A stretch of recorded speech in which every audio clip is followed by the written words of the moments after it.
ಚಿಕ್ಕಮಗಳೂರಿನ ದತ್ತಪೀಠ ಪ್ರಕರಣಕ್ಕೆ ಸರ್ಕಾರ ಮತ್ತೆ ಮರುಜೀವವನ್ನು ಕೊಟ್ಟಿದೆ. 6 ವರ್ಷದ ನಂತರ ಪೊಲೀಸರು ಚಾರ್ಜ್ ಶೀಟ್ ಅನ್ನು ಸಲ್ಲಿಸಿದ್ದು ಮೊದಲ ವಿಚಾರಣೆಗೆ ನ್ಯಾಯಾಲಯದಿಂದ ಸಮನ್ಸ್ ಕೂಡ ಜಾರಿಯಾಗಿದೆ. ಬಿಜೆಪಿ ಸರ್ಕಾರದ ಅವಧಿಯಲ್ಲಿ ಈ ಪ್ರಕರಣವನ್ನ ಹಿಂಪಡೆಯಲಾಗಿತ್ತು. ಆದರೆ ಈಗ ಕಾಂಗ್ರೆಸ್ ಸರ್ಕಾರ ಪೊಲೀಸರು ಸಲ್ಲಿಸಿರುವಂತಹ ಪ್ರಸ್ತಾವನೆಗೆ ಅಸ್ತು ಅಂತ ಹೇಳಿದ್ದಾರೆ.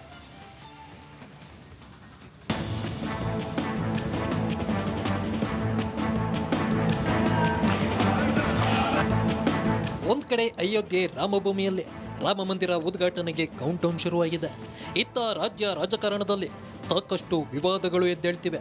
ಹುಬ್ಬಳ್ಳಿಯಲ್ಲಿ ಕರಸೇವಕ ಶ್ರೀಶಾಂತ್ ಪೂಜಾರಿ ಬಂಧನ ಬಿಜೆಪಿ ನಾಯಕರನ್ನ ಕೆರಳಿ ಕೆಂಡವಾಗುವಂತೆ ಮಾಡಿದೆ. ಇದರ ಬೆನ್ನಲ್ಲೇ ಮತ್ತೊಂದು ವಿವಾದಾತ್ಮಕ ನಿರ್ಧಾರಕ್ಕೆ ಕೈ ಹಾಕಿದೆ ರಾಜ್ಯ ಸರ್ಕಾರ.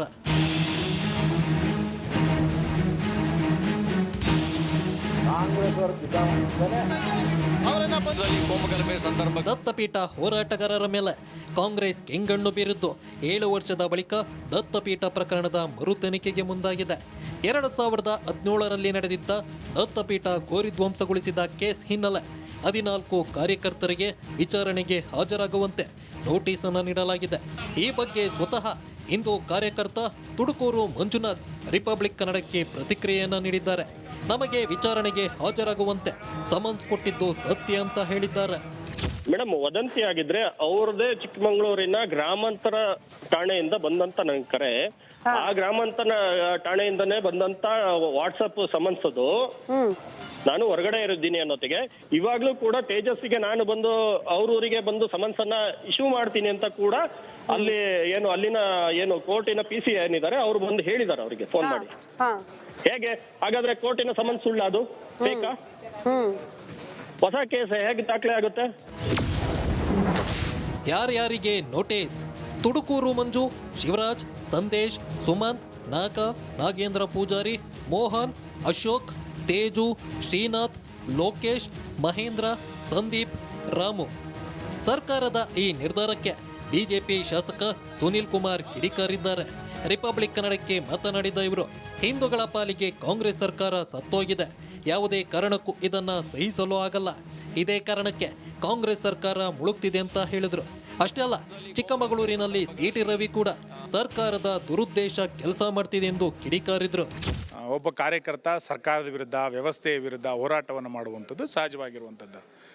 ಆ ಆರೋಪಿಗಳನ್ನು ಇವತ್ತು ಮತ್ತೆ ವಿಚಾರಣೆಗೊಳಪಡಿಸಬೇಕು ಅಂತೇಳಿ ಮರುಜೀವವನ್ನು ಕೊಡ್ತಾರೆ ಅಂತಂದರೆ ಸರ್ಕಾರದ ನಿಲುವೇನು, ಸರ್ಕಾರದ ಆದ್ಯತೆ ಏನು?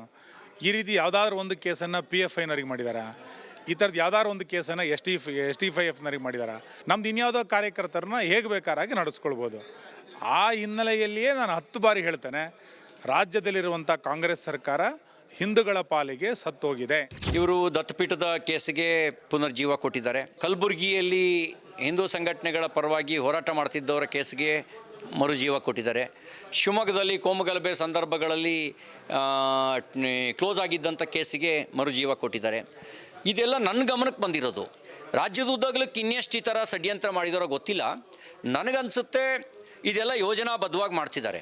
ಈ ಸಿದ್ದರಾಮಯ್ಯನವರಿಗೆ ಕೆಲವರು ಅರ್ಬನ್ ನಕ್ಸಲರು ಸಲಹೆಗಾರರಿದ್ದಾರೆ.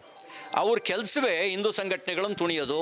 ಯಾರು ಸೋಷಿಯಲ್ ಮೀಡಿಯಾದಲ್ಲಿ ಹಿಂದೂ ಪರವಾಗಿ ಸಕ್ರಿಯವಾಗಿದ್ದಾರೆ ಅವ್ರನ್ನ ಟಾರ್ಗೆಟ್ ಮಾಡೋದೇ ಅವರ ಒಂದು ಕೆಲಸ.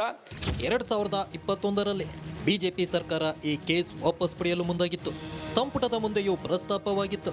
ಆದರೆ ಆ ಕೇಸ್ ವಾಪಸ್ ಪಡೆದಿರಲಿಲ್ಲ ಅಂತ ಸಿದ್ದರಾಮಯ್ಯ ಸರ್ಕಾರ ಸಮಜಾಯಿಷಿ ಕೊಟ್ಟಿದೆ. ಹಾಗಿದ್ರೂ ಕಾಂಗ್ರೆಸ್ ಸರ್ಕಾರ ಪ್ರಕರಣಕ್ಕೆ ಮರುಜೀವ ಕೊಟ್ಟಿದ್ದು ಭಾರೀ ಗುಲ್ಲೆಬ್ಬಿಸಿದೆ. ಇದೇ ಜೂನ್ 8ರಂದು ಕೇಸ್ ಕೋರ್ಟ್ನಲ್ಲಿ ವಿಚಾರಣೆಗೆ ಬರಲಿದೆ. ರಾಮ ಮಂದಿರ ಲೋಕಾರ್ಪಣೆ ಹೊತ್ತಲ್ಲಿ ಹುಬ್ಬಳ್ಳಿ ಕರಸೇವಕನ ಪ್ರಕರಣ ರೀಓಪನ್ ಹೊತ್ತಲ್ಲೇ ಈ ಕೇಸ್ ಕೂಡ ಮರುಜೀವ ಪಡೆದಿದೆ. ಹಿಂದೂ ಪಡೆ ಟಾರ್ಗೆಟ್ ಆಗ್ತಿದ್ಯಾ ಅನ್ನೋ ಗುಮಾನಿ ಮೂಡಿಸಿದೆ.